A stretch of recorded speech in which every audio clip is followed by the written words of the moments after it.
buenas tardes. Mi nombre es el doctor Daniel Guaranga. Soy médico residente de tercer año del Servicio de Medicina Física y Rehabilitación del Hospital Carrión. En esta ocasión vamos a hablar sobre los signos de alarma neurológicos en el neonato.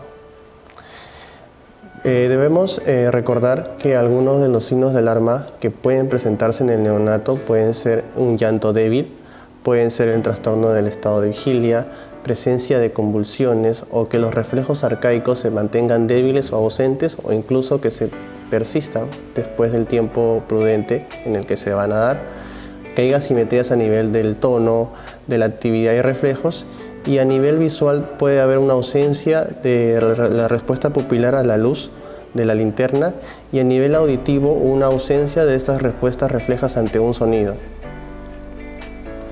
La importancia de estos signos de alarma es para que nos permita a nosotros poder orientar la naturaleza del proceso neurológico subyacente que se presenta en este paciente. También nos va a permitir establecer un diagnóstico inmediato y poder graduar la severidad o la extensión de esta patología neurológica y poder caracterizar también cuál va a ser el curso temporal de esta enfermedad. También nos va a permitir poder ubicar o tener una idea de la localización de la lesión neural y nos va a permitir también predecir la evolución y establecer el pronóstico, y esto a su vez establecer pruebas complementarias para poder detectar a los neonatos que sean susceptibles y poder incluirlos en un programa de seguimiento y de intervención temprana.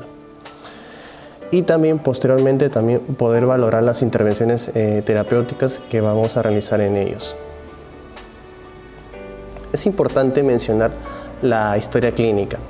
Esta debe ser muy completa, empezando con los antecedentes maternos de importancia que hubiesen ocurrido durante la gestación, como la historia obstétrica, cómo se desarrolló el embarazo y cómo se desarrolló el parto también.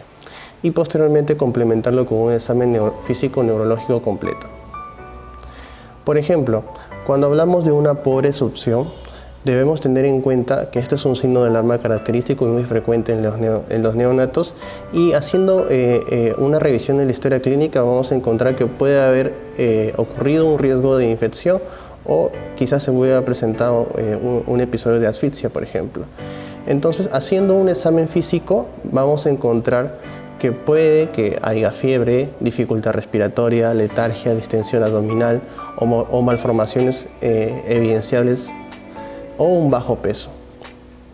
Si encontráramos alguno de los hallazgos que ya hemos mencionado, vamos a tratar según los antecedentes o el hallazgo que hemos encontrado.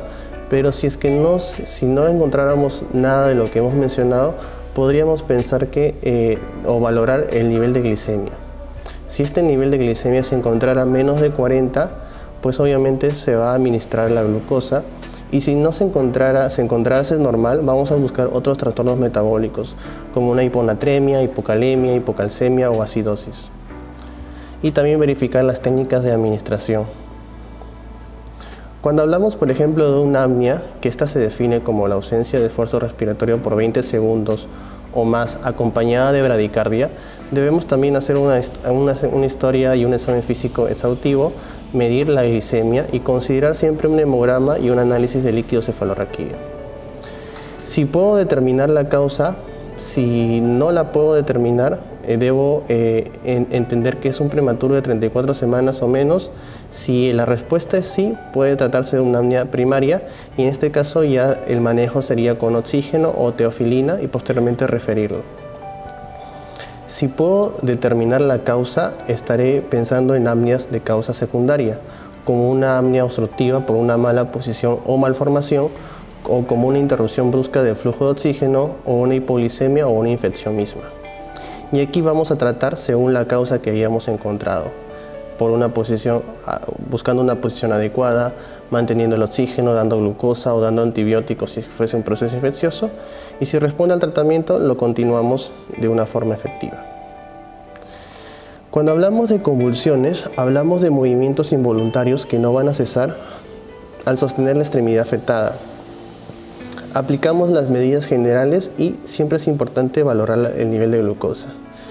Si es que hay una hipoglicemia, administramos la glucosa y valoramos la respuesta. Si es que no hubiese una hipoglicemia, debemos seguir administrando calcio y evaluar la respuesta para ver si cede o no la convulsión.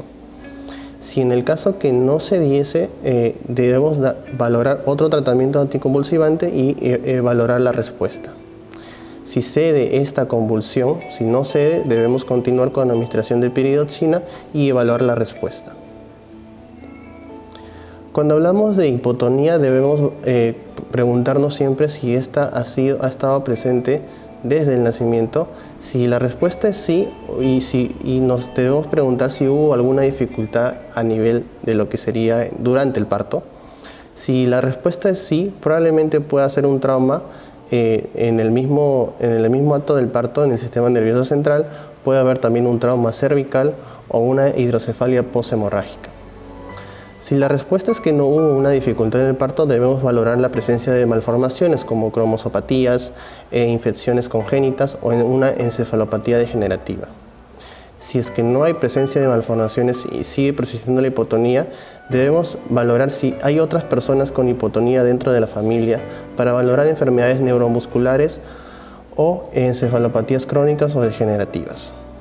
Y si la respuesta, por último, si hay antecedentes familiares no es, debemos buscar otras patologías de fondo, como cuadros de sepsis, asfixia, deshidratación, hiperbilirrubinemia, dificultad respiratoria severa, problemas metabólicos o depresión por consumo de drogas.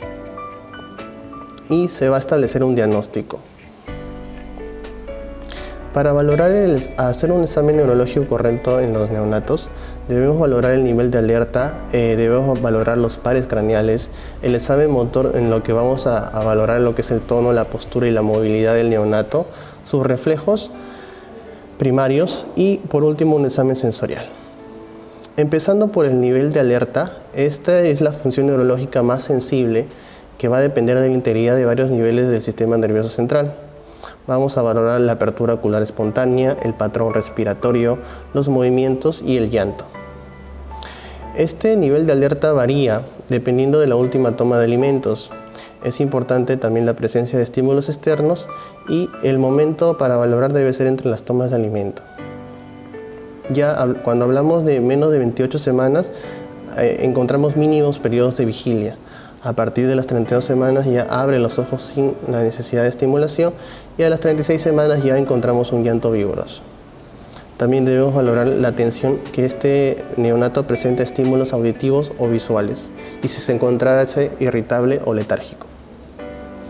Con respecto a la visión, esta va a ir madurando progresivamente. A partir de las 26 semanas hay un parpadeo a la luz. A partir de las 34 semanas puede seguir la trayectoria de un objeto rojo.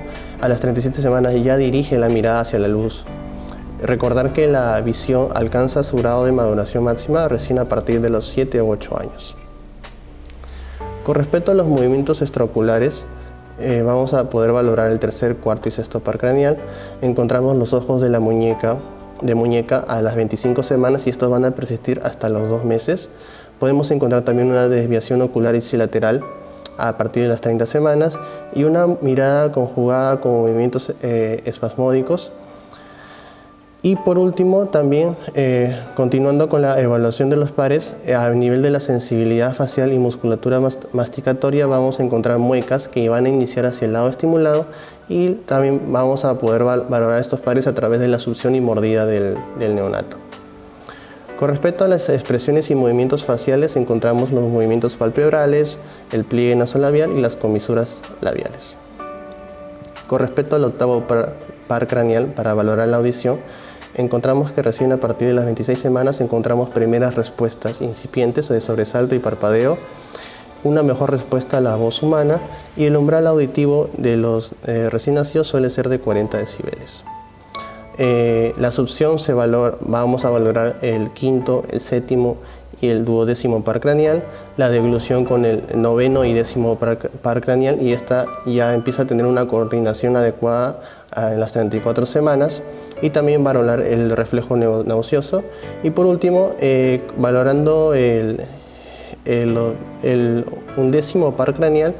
Para valorar la función del esternocleidomastoideo, flexionamos y rotamos la cabeza hacia el lado opuesto. Con respecto al tono, este debe ser evaluado pasadas las 24 horas y idealmente a partir de las 72 horas. Encontramos siempre un tono pasivo, en la que hay una manipulación, como su propio nombre lo dice, pasiva, de las extremidades de la cabeza, de las extremidades con la cabeza en la línea media. Encontramos que a las 28 semanas ya hay una resistencia mínima. A nivel de las 32 semanas encontramos un tono a nivel de miembros inferiores. Y debemos también tener en cuenta que hay una hipertonicidad que va a ser fisiológica. Con respecto al tono activo, estas se evalúan en las respuestas potenciales del recién nacido frente a maniobras de extensión, como se pueden visualizar en la imagen. Y debemos tener en cuenta, por ejemplo aquí, esta es una imagen característica de un niño hipotónico. Y con respecto a los reflejos osteotendinosos, encontramos los reflejos más fácilmente que van a ser obtenidos van a ser el bíceps, braquiorradial, patelar y aquiliano. Con respecto a los reflejos primitivos, estos se definen o estos van a permitir la supervivencia durante los primeros meses de vida. Ocurren de forma secuenciada en las primeras semanas del desarrollo fetal. Estas van a ser respuestas automáticas, estereotipadas, mediadas por el tronco cerebral, que se van a desarrollar durante la vida fetal y están presentes al nacer y están configuradas con patrones más o menos complejos del movimiento. Esta es la expresión más primitiva de lo que sería la postura y la actividad. La mayoría de estos reflejos suelen desaparecer entre los 3 hasta los 6 meses. Si encontrásemos un aumento de intensidad, una persistencia o una reaparición de estos reflejos, deberíamos sospechar de una disfunción del sistema nervioso. Este es un diagnóstico precoz de una alteración de la neuromotora, como lo que es la parálisis cerebral. Y hablamos también si encontrásemos una ausencia de estos reflejos, también sospechar de una disfunción grave del sistema nervioso central o un signo de inmadurez. En esta imagen podemos ver cómo los reflejos primitivos con el pasar de los meses se van desapareciendo y es parte del desarrollo psicomotor normal del recién nacido. Vemos que estos reflejos, por ejemplo, de entre las 0 a las 4 semanas suelen tener una intensidad marcada. A partir de las 8 semanas ya hay un debilitamiento de estos, para posteriormente entre las 8 a las 12 semanas desaparecer en la mayoría de casos. Después de la 8ª semana puede haber una persistencia con una intensidad inicial, sospechando de un signo de alarma, y ya después de las 12 semanas ya sospecharíamos de un cuadro patológico.